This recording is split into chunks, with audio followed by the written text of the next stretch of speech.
Here's a quick and easy way to open up your NAT when it's strict or moderate.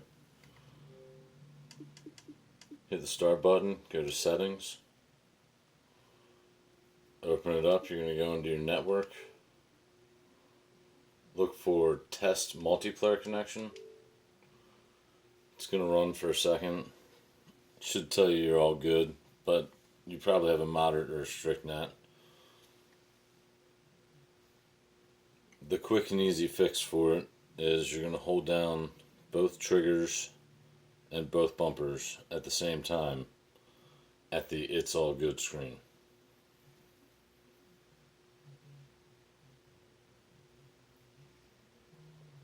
Still checking my connection. It's all good. Gonna take triggers and bumpers, hold them all down, screen changes, back it up, no problem. Hold it down again. As long as your NAT type says open, you're good. If not, repeat the process until it says it is open and you're good.